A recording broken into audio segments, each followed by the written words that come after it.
안녕하세요, 성심생 여러분. 2021학년도 꿈발표대회 사회자를 맡은 김영은입니다. 올해로 8번째를 맞은 꿈발표대회의 심사 기준을 말씀드리겠습니다. PPT 구성과 내용을 포함한 완성도, 발음, 무대 매너, 개인기를 포함한 발표력이 60점, 평소 생활태도 20점, 관중 호응도 10점, 유머 재치가 10점으로 총 100점입니다. 위와 같은 심사 기준으로 1등, 2등이 가려지며 수상자들은 상품과 함께 내신 점수에 반영이 됩니다. 또한 참가자 전원의 상품도 준비되어 있습니다. 다음은 꿈 발표 대회를 심사하실 선생님들을 모시겠습니다. 먼저 항상 인자한 미소로 학생들을 반겨주시는 교감 선생님, 우리 학교의 전반적인 일을 맡고 계시는 김호준 선생님이십니다. 그럼 지금부터 학생들의 꿈 발표를 시작하도록 하겠습니다.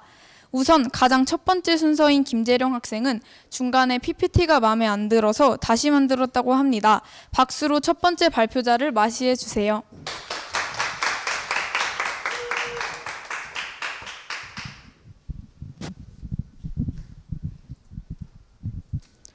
안녕하세요.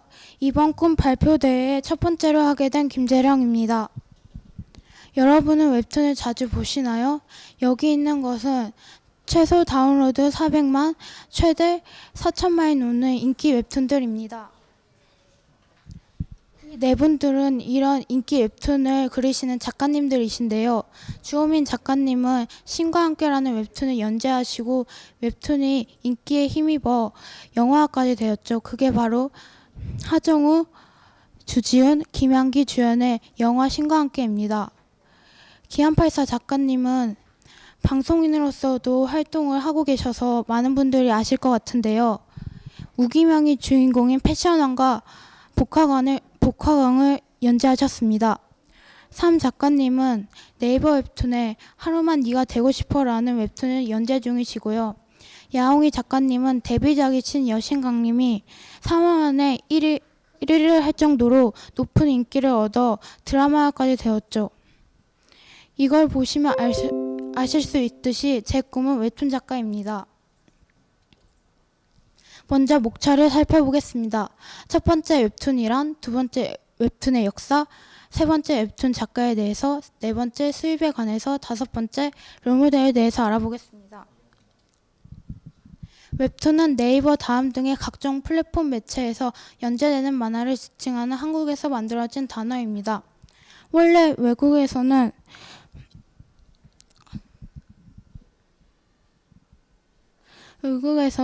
인터넷 만화를 웹코믹이라고 합니다. 코믹은 코믹 만화책을 의미하는 코믹북의 준말이기 때문입니다. 칼툰은 애니메이션 만화 등을 의미하는데요. 용어 생성 당시 한국은 애니메이션 만화나 만화책을 구분하지 않고 뭉뚱거려 칼툰이라고 불렀습니다. 그래서 코믹보다 칼툰이 널리 알려져 있어 이렇게 굳어진 것인데요. 즉 원래 코믹이라고 하는 게 맞는 것이죠. 그러나 웹툰으로 정착하게 되면서 웹코믹과 차이점이 많아져 명확히 구분이 가능합니다. 웹툰은 한국에서 발전된 만화 문화로 해외에서도 한국 인터넷 만화를 지칭하는 고유 명사가 되었습니다. 대한민국 최초의 웹툰 웹코믹은 한이작의 1996년작 무인도로 20년 정도의 짧은 역사를 가지고 있습니다.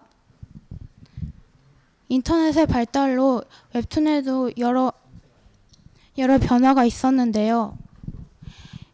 현재의 모습인 위에서 아래로 올리는 스크롤 형식이 여러분께서는 익숙하시겠지만 처음부터 이런 모습은 아니었습니다.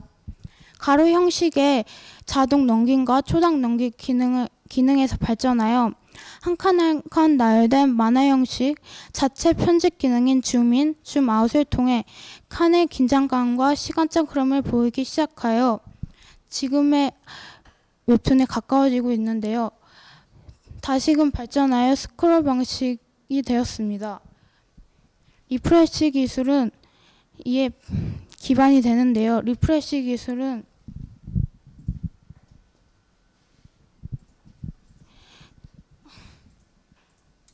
리프레시 기술이란 잔상 효과를 극대화시켜 마치 연속된 장면을 보는 것처럼 느끼게 하는 기술입니다. 웹에서 연재하는 만화를 그리고 구성하는 사람으로 도안을 구성하고 스토리를 짜고 인물과 스토리를 전개합니다. 만화가라고 하면 한 사람이 스토리와 만화를 모두 그리는 경우가 일반적이지만 스토리 작가와 작화가로 분업하기도 합니다. 꼭 가야 하는 대학이나 따야 하는 자격증은 없습니다. 다만 스토리텔링과 자신만의 그림체 확립과 연출 능력이 있어야 합니다. 원고료는 포털 사이트 신인 작가 120만 원에서 200만 원, 중급 작가 280만 원에서 320만 원, 에세이급 작가 500만 원에서 600만 원, 웹툰 플랫폼에서는 신인 작가 140만 원에서 200만 원, 중급 작가는 300만 원에서 340만 원, 에세이급 작가는 520만 원에서 620만 원입니다. 브랜드 웹툰은 최저 300만 원에서 최고 1000만 원이고요. 유료와 작가 수익은 최저 70%에서 최고 90%입니다. 판권료는 최저 5천만 원에서 최고 1억 원 정도 됩니다. 작가 연평균 수익은 2억 2천만 원, 월평균 1,800만 원, 1년 미만 신인 작가 연평균 수익은 9,900만 원입니다. 하지만 웹툰 작가가 되면 모두 억대 연봉을 받을 수 있는 것은 아닙니다. 기안84, 야옹이 등과 같은 인기 웹툰 작가일 때만 해당되는 일입니다. 2018 한국콘텐츠진흥원이 공개한 웹툰 작가 실태조사 보고서에 따르면 웹툰 작가 중 50.1%는 한 해 수입이 3천만 원에도 못 미쳤습니다. 1,000만 원 미만이 7.8%, 1,000만 원에서 2천만 원 미만은 20%, 2천만 원에서 3천만 원 미만은 22.2%를 차지했습니다. 연간 수입 평균은 474만 원이었으나 5천만 원 이상이 24.7%로 웹툰 작가들 사이에서 소득 격차가 큰 것으로 파악됐습니다. 회당 원고료는 50에서 100만 원 미만 60.4%라고 응답한 경우가 가장 많았습니다.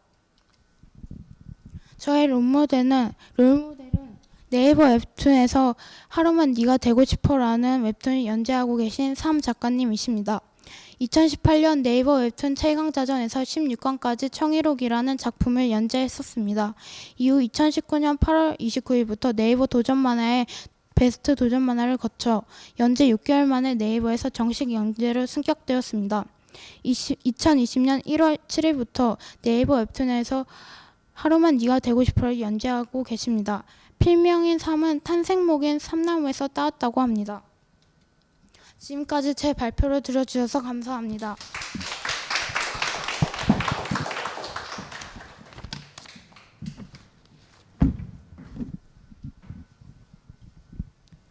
두 번째 발표자는 김정현 학생입니다. 꿈 발표 대회를 준비하면서 자신의 꿈에 대해 알아가고 자신의 꿈에 관련된 다양한 자료를 찾아볼 수 있어서 좋았다고 합니다.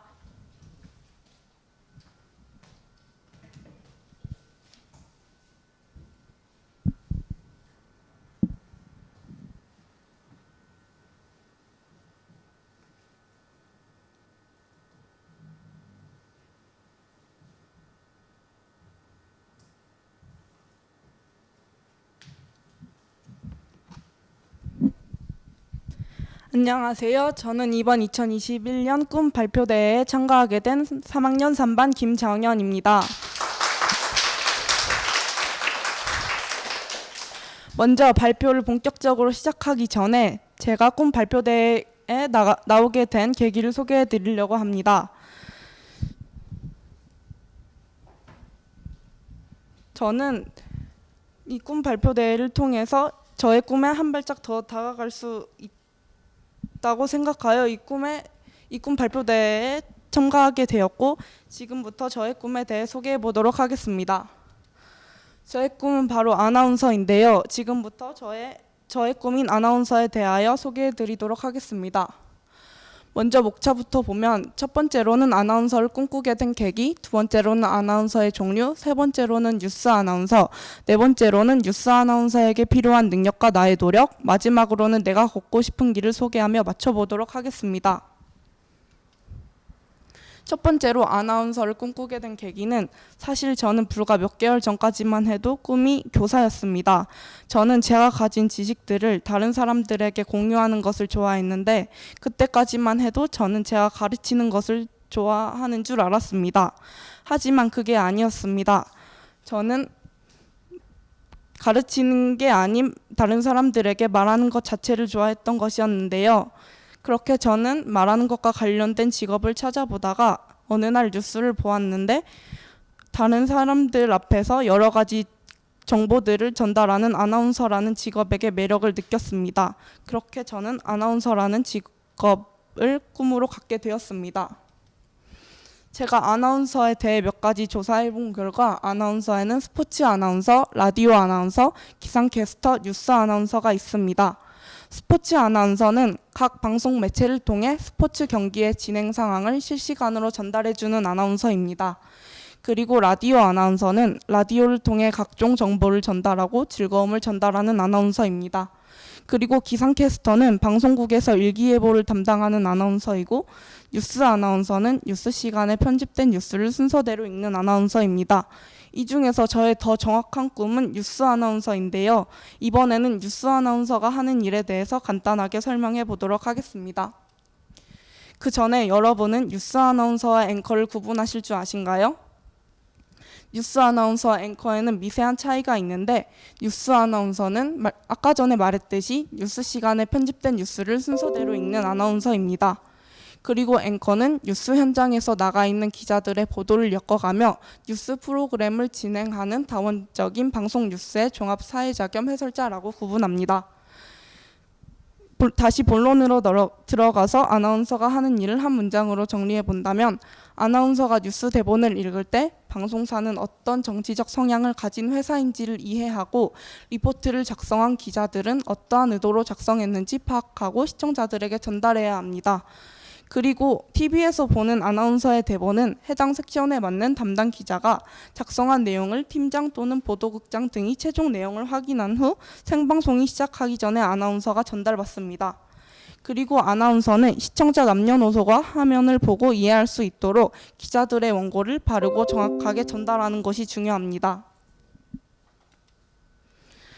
뉴스 아나운서의 대표적인 인물이자 저의 롤모델인 박소연 아나운서를 소개해 보도록 하겠습니다. 여러분도 다들 한 번쯤은 보셨을 법한 아나운서인데요.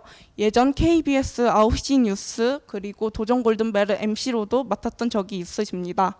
저는 이 박소연 아나운서의 자신감 있고 자연스러운 진행과 패기 있는 모습이 멋있게 느껴져 저의 롤모델로 삼게 되었습니다. 제가 박소연 아나운서를 닮고 싶은 점은 무엇보다 일에 대한 열정과 일을 즐기는 모습, 그리고 일정한 목소리 톤과 정확한 발음, 철저한 자기관리와 풍부한 시사상식을 가장 닮고 싶었습니다. 이번에는 아나운서에게 필요한 능력과 나의 노력을 소개해 보도록 하겠습니다. 우선 아나운서에게 필요한 능력은 순발력, 어휘력, 문해력, 논리적 분석력, 언어 구사력, 정확한 발음을 포함한 말하기 능력이 필요합니다. 저는 이러한 능력들을 키우기 위해서 몇 가지 노력을 해보았는데요. 먼저 순발력을 기르기 위해서는 여러 가지 문제 상황들을 빠르고 정확하게 해결하고자 노력했습니다. 그리고 낭송을 할 때 말실수를 하면 빠르고 자연스럽게 대처할 수 있도록 노력했습니다. 그리고 어휘력을 기르기 위해서는 일기 쓰기, 독후감 쓰기로 나의 어휘력을 점검했습니다. 그리고 감명 깊게 읽은 책의 구절이나 내가 모르는 단어가 많이 나오는 문장을 필사했습니다. 이때 필사한다는 것은 베껴 쓰는 것을 의미합니다. 그리고 문해력을 키우기 위해서는 책을 읽으며 간접적으로 나타나 있는 문장들이 어떤 뜻을 가지고 있는지 다양하게 해석해 보았습니다. 그리고 논리적 분석력을 키우기 위해서는 한 사건에 대한 나의 생각을 글로 적어보고 내가 작성한 글과는 다른 논리적 접근에 대한 글을 읽어보았습니다. 그리고 언어 구사력을 키우기 위해서는 논리적인 논설문이나 설명문을 읽어보았고 좀 더 구체적이고 도움이 되는 맥락 속에서 대화하기 위해 가족들과 다양한 주제들에 대해서 토론해 보았습니다. 그리고 정확한 발음을 포함한 말하기 능력을 기르기 위해서는 국립국어원에 있는 한국어 어문 규범들을 읽어보며 맞춤법과 표준 발음법을 익혔습니다. 그리고 발음하기 어려운 문장들을 실수하지 않고 읽을 수 있도록 연습했습니다. 예를 들어 경찰청 철창살은 왜 철창살이냐 쌍철창살이냐, 경찰청 철창살이 새철창살이냐 철철창살이냐, 검찰청 새철창살은 새세철창살이냐 은새철창살이냐, 검찰청 쇠창살 왜철창살, 검찰청 쇠창살 쌍철창살 같이 발음하기 어려운 문장을 자연스럽게 읽을 수 있도록 노력했습니다. 마지막으로 제가 걷고 싶은 길에 대해서 소개해 보도록 하겠습니다. 우선 저는 언론정보학과라는 과를 나오고 싶은데요. 언론정보학과란 인간과 사회를 아우르는 의사소통과 관련된 현상을 전공으로 연구하는 학과입니다. 저는 이 언론정보학과를 나와서 다양한 교양 지식을 쌓고 싶습니다. 그리고 아나운서 전문 아카데미에 다니고 싶습니다. 아나운서 전문 아카데미에 다니며 체계적으로 발성, 발음, 리딩, 이미지 메이킹 훈련을 받고 싶습니다. 그런 다음에 아나운서가 되기 위한 4단계의 시험을 거친 후 지상파 아나운서가 되고 싶습니다. 지상파 아나운서가 된 다음에는 각종 프로그램의 진행자나 나레이션을 맡고 싶습니다. 손에 쥔 밧줄이 미끄러질 것 같다면 매듭을 묶고 매달려라 라는 말이 있습니다. 저는 아나운서라는 꿈을 도달하기 위해 포기하지 않고 많은 역경을 극복해 나가며 저의 꿈을 이루도록 노력할 것입니다. 지금까지 저의 발표를 들어주셔서 감사합니다.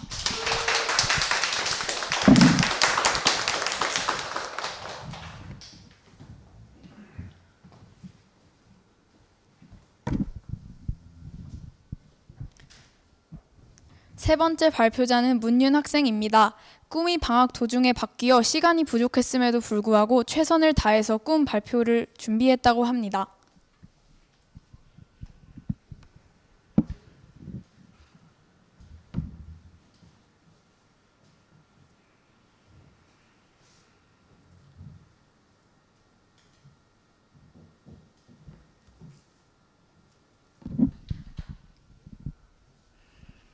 안녕하세요. 저는 3학년 2반 10번 문윤입니다.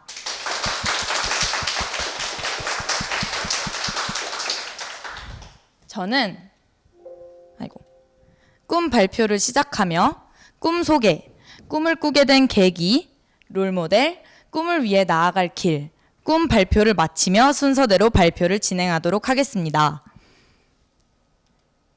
먼저 여러분은 이분이 누구신지 아시나요? 누군지 말씀해 주실 수 있으세요? 빌 게이츠요. 네, 맞습니다. 바로 이분은 빌 게이츠입니다. 빌 게이츠는 이런 말을 한 적이 있습니다. 성공은 자아 실현의 욕구가 성취될 때이다 라고요. 빌 게이츠는 이러한 신념을 가지고 마이크로소프트사의 개발자로서 성공을 이루었습니다.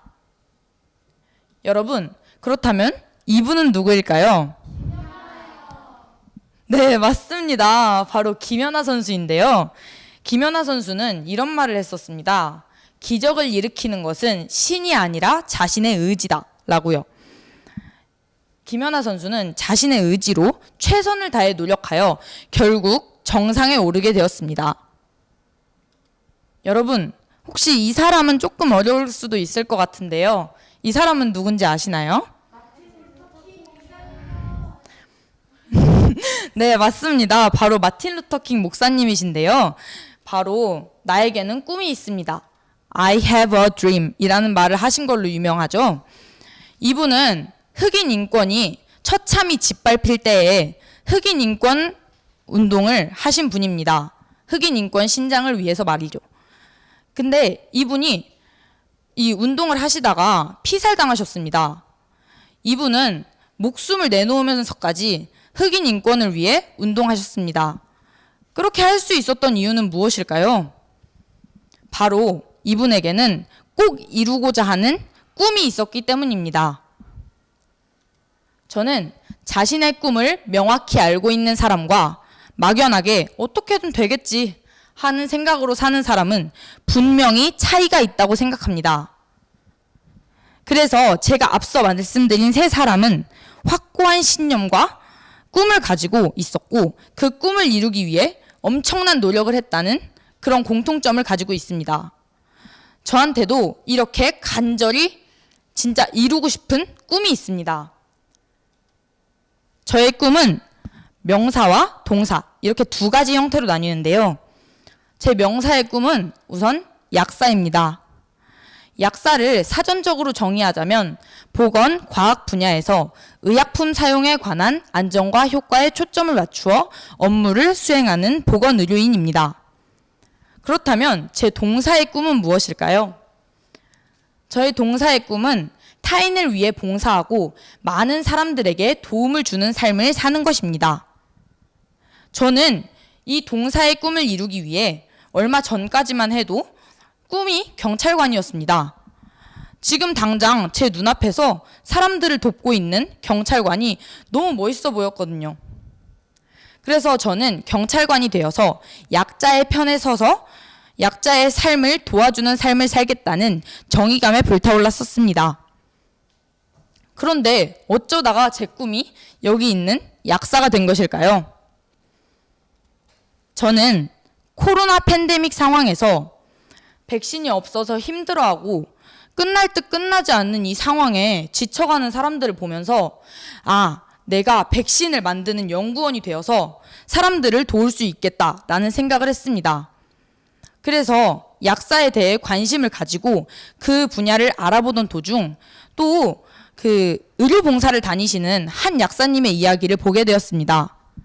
그래서 그 약사님의 이야기는 제가 백신뿐만 아니라 의료봉사로서도 사람들을 도울 수 있다는 것을 깨닫게 해주었고 저에게 약사라는 꿈에 확신이 들게 해주었습니다. 이분이 바로 제 약사라는 꿈에 확신이 들게 해주신 분이자 롤모델이신 조근식 약사님이신데요. 경상남도 창원에서 현재 약국을 운영하고 계십니다. 제가 이 분을 롤모델로 삼은 이유는 약 7년이 넘는 시간 동안 매년 라오스에 가셔서 의료봉사를 하시고 또 학교도 지으시는 등 교육적으로도 많은 지원을 하셨기 때문입니다. 그래서 저는 이렇게 사람들을 돕고 봉사하는 삶을 사시는 조근식 약사님을 존경하게 되었고 제 롤모델로 삼게 되었습니다. 저는 아직 중학생이기 때문에 할 수 있는 것이 없습니다.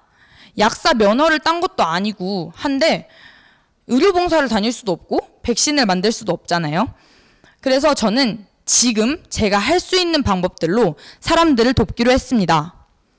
먼저 약사라는 제 명사의 꿈을 이루기 위해서 공부를 열심히 할 것이며 또 바닥에 떨어진 쓰레기 줍기 등 사람들이 편하게 생활할 수 있도록 도울 것입니다. 그리고 사회적 약속을 잘 지키는 등 우리 사회의 구성원으로서 사회에 도움이 될 수 있도록 할 것입니다.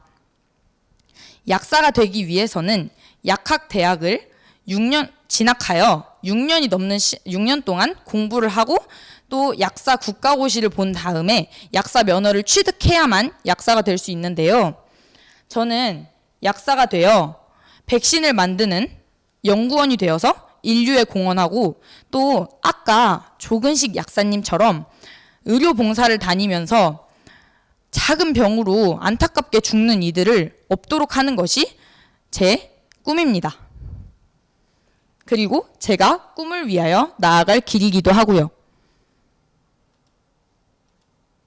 저의 삶이 늘 다른 사람들을 향해 움직이도록 제 눈길과 마음을 활짝 열어놓는 삶을 살겠습니다. 지금까지 제 발표를 들어주셔서 감사합니다.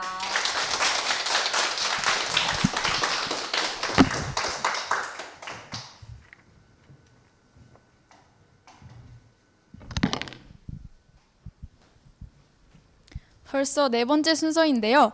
네 번째 발표자인 전지원 학생은 주제를 정하느라 개학 일주일 전까지 아무것도 하지 못했다고 합니다.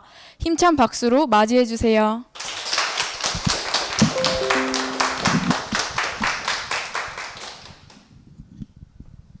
안녕하세요. 이번 꿈 발표대회에 참가하게 된 3학년 3반 전지원이라고 합니다.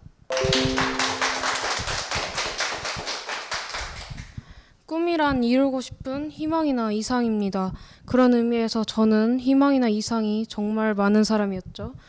그 중학교에 갓 입학할 때만 해도 꿈을 성우했고 그 전에는 디자이너였습니다. 아마 하나하나 세세하게 다 설명하면 3분이 걸릴 거예요. 그래서 돌고 돌아 지금 꿈 발표대회 주제이자 현재 제 꿈은 수의사입니다. 수의사란 가축이나 반려동물, 야생동물들의 병과 크게 두 가지로 나뉩니다. 한 가지는 임상수의사며 간단하게 동물병원에 계시는 수의사분들을 생각하시면 되는데 동물의 질병이나 상처 진단 및 치료를 하는 것으로 여기서도 소동물과 대동물로 나뉩니다. 그리고 나머지 하나는 비임상 수의사인데 임상을 제외한 모든 진출 분야로서 크게 예를 꼽자면 연구나 공무원 등을 꼽을 수 있겠네요. 그렇다면 왜 수의사라는 꿈을 꾸게 되었을까요? 첫 번째로는 가장 큰 이유이기도 한데 동물을 좋아함에 있습니다. 저는 소동물, 대동물, 바다에 사는 동물, 땅에 사는 동물을 가리지 않고 거의 모든 동물을 좋아합니다. 아마 어렸을 때 주택에 살면서 여러 가지 동물을 키워봤던 경험과 아빠 따라 주말 농장 놀러 가면서 소나 닭을 많이 접해본 영향이 크지 않을까 합니다. 두 번째로는 반려동물입니다. 저는 아까 말했듯이 정말 많은 반려동물을 키워왔었고 지금도 2마리의 강아지를 키우고 있습니다. 그것만으로도 그게 수의사가 된 동기이기도 하면서도 더 확고히 수의사라는 꿈을 더 확고히 굳히게 된 계기는 몇 달 전에 제 강아지 중 한 명이 크게 피부병을 앓았던 것에 있습니다. 그때 저는 그 아이한테 소독도 해주고 약도 발라주면서 수의사라는 꿈을 좀 더 확고히 하게 되었습니다. 수의사가 되기 위해선 먼저 당연히 수의학과 및 수의대에 진학을 해야 하겠죠. 수의학과가 있는 대학교는 총 10곳으로 사립대 1곳, 국립대 9곳입니다. 수의대 또한 전국에 10곳밖에 없죠. 그리고 수의학과 2년, 본과 4년을 이수해야 하는데 수의학과 2년에서는 용어 및 인성교육 등 기본적인 내용을 주로 하고 본과 4년에서는 좀 더 세부적이고 전문적인 내용 위주로 배웁니다. 이게 끝이 아니라 수의사 국가고시에 합격해야 비로소 수의사가 될 수 있어요. 공부 열심히 해야겠죠? 롤모델은 김지원 수의사와 최영민 수의사입니다. 김지원 수의사는 한국고양이 수의사회 회장이고 잠실 온 동물병원 원장이신데요. 국내 최장수 고양이의 주인이시기도 한 분입니다. 최영민 수의사는 서울시 수의사회 회장, 최영민 동물의료센터 원장이신데요. 매주 일요일 아침 10시에 동물농장 보러 일어난 사람들이라면 눈에 익으시겠지만 동물농장 자문역을 맡고 계시기도 합니다. 국내 최초로 동물용 휠체어를 들여오시기도 한 분인데요. 두 분 다 이 분야에서 상당히 뛰어난 분이기도 하지만 수의사의 열악한 환경과 동물권과 동물 보호를 위해서 여러 매체를 통해 목소리를 내고 계신 분들이기 때문에 개인적으로 존경하고 있는 분들이십니다. 지금까지 제 발표를 들어주셔서 감사합니다.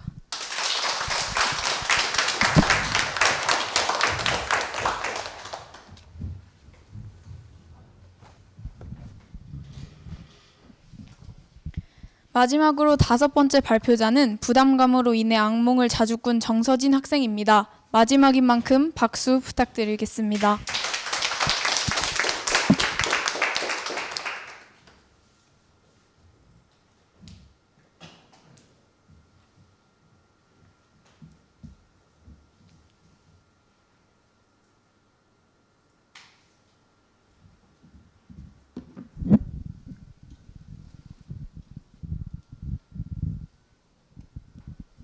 안녕하십니까. 이번 성심 꿈 발표대회에 나오게 된 3223 정서진입니다.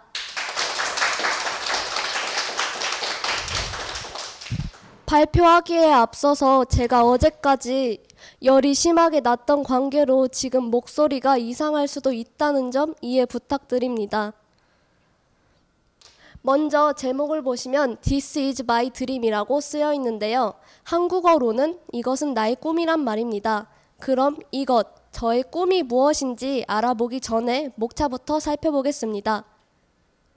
1번 나의 꿈, 2번 꿈을 꾸게 된 계기, 3번 롤모델, 4번 나의 노력들, 5번 나의 계획, 6번 마치며입니다. 이제 저의 꿈에 대해 알아보도록 하겠습니다. 저의 꿈은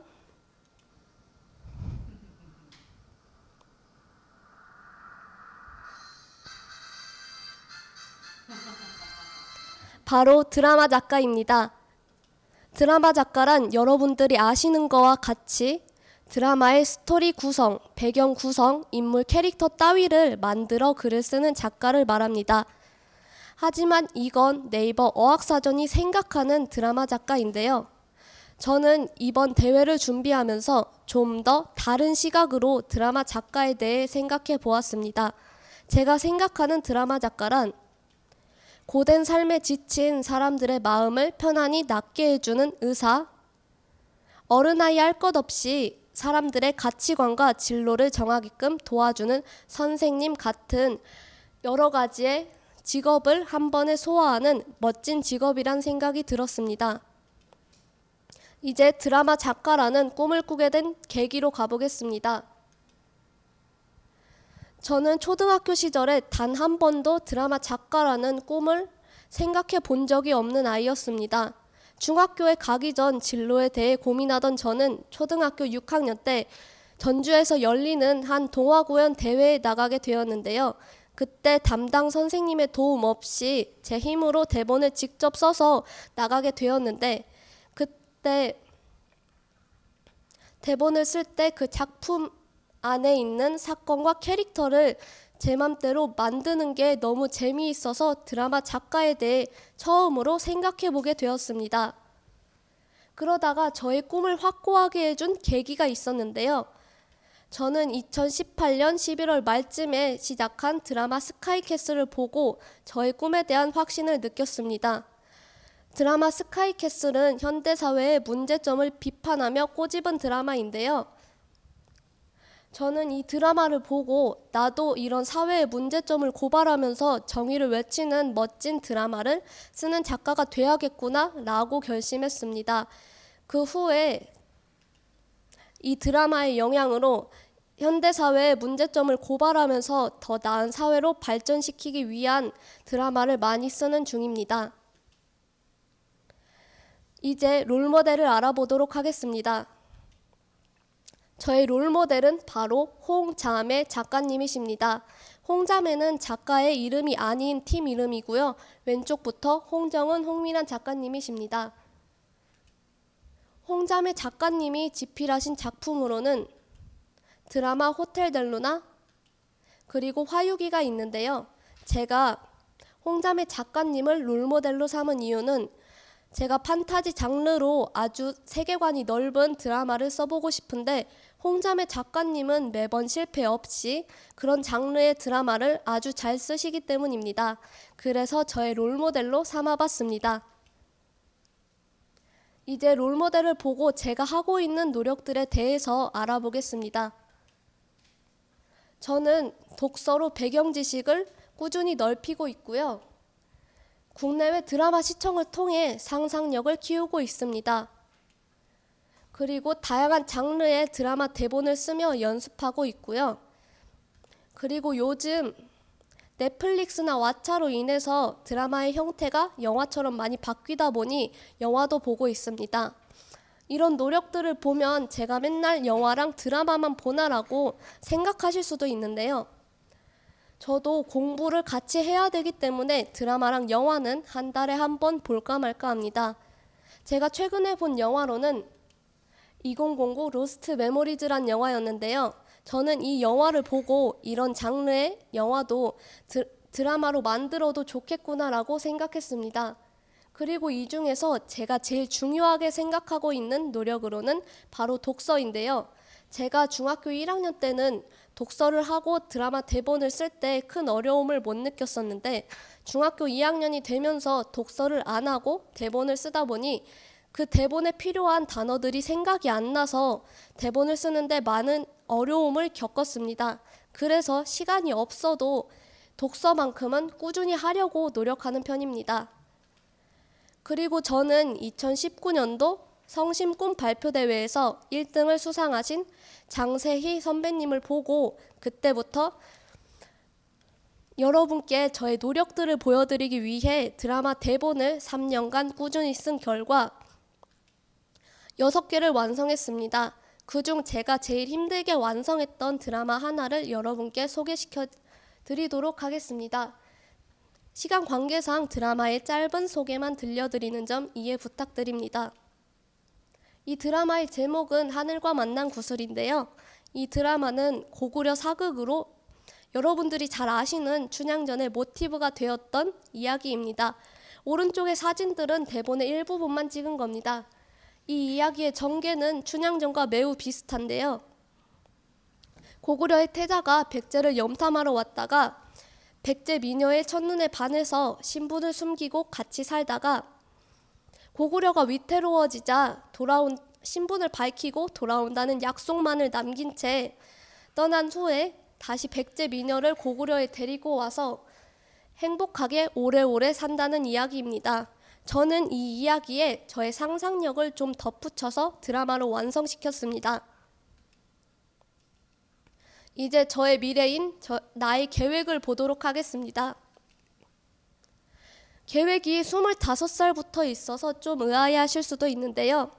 저는 25살 전까지 다른 직업을 준비하기 위해서 지금과 같은 노력을 꾸준히 할 예정입니다. 그리고 25살부터는 한국방송예술교육진흥원이란 곳에서 드라마 작가에 대한 교육을 전문적으로 받으면서 꿈을 키워나갈 예정입니다. 그리고 거기서 배운 지식으로 여러 방송국의 공모전에 참가해 볼 예정입니다. 그리고 30살에는 제 드라마가 TV에 방영될 수 있도록 계획을 짜보았습니다. 이제 저의 발표를 마쳐보도록 하겠습니다. 제가 어제까지 엄청 아파서 한 달 넘게 준비한 발표를 오늘 할 수 있을까 엄청 걱정돼서 많이 울기도 했는데 이렇게 마지막까지 올 수 있게 되어서 너무 기쁘고요. 여러분께 마지막으로 들려드릴 말씀이 있습니다. 저는 사람들에게 저의 꿈이 드라마 작가라고 말하면 좋은 소리보단 안 좋은 소리를 더 많이 들었는데요. 그럴 때마다 저의 꿈에 대한 확신이 좀 흔들렸지만 어떤 한 드라마 대사 중에서 저의 상황과 맞는 말을 발견했습니다. 화면에 보이는 다른 사람의 의견이 너의 현실이 될 필요는 없다. 저는 이 말이 되게 와닿았는데요. 여러분도 저와 같은 상황이 생기신다면 꿈을 포기하지 마시고 그 길을 꿋꿋하게 걸어가셨으면 좋겠습니다. 지금까지 저의 발표를 들어주셔서 감사합니다.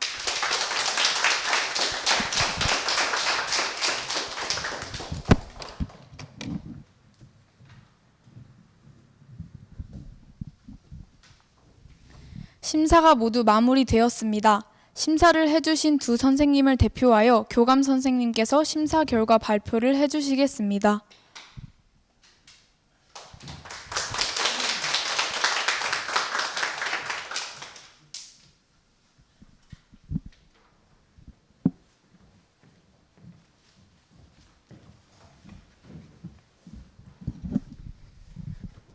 네, 여러분들 꿈을 잘 들었습니다.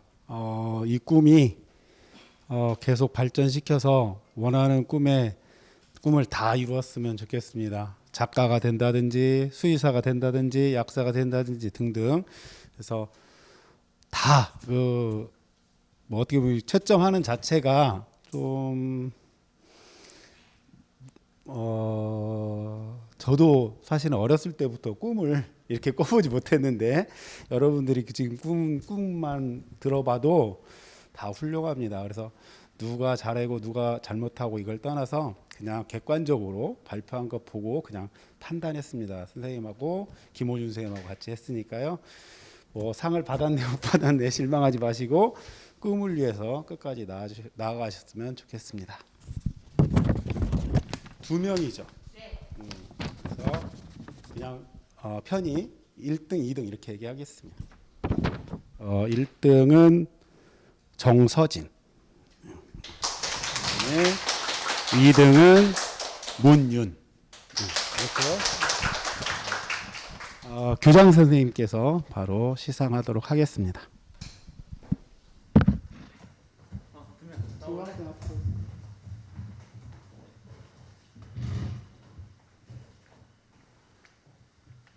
똑같이 우승이야. 상금이 똑같아. 그쪽으로.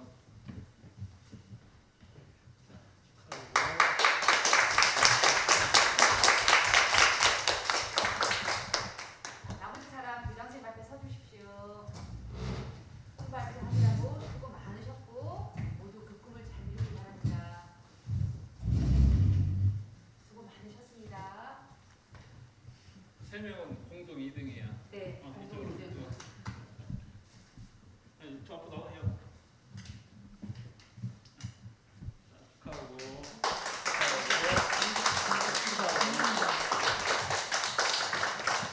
사회자 수고했어요. 자, 했었어.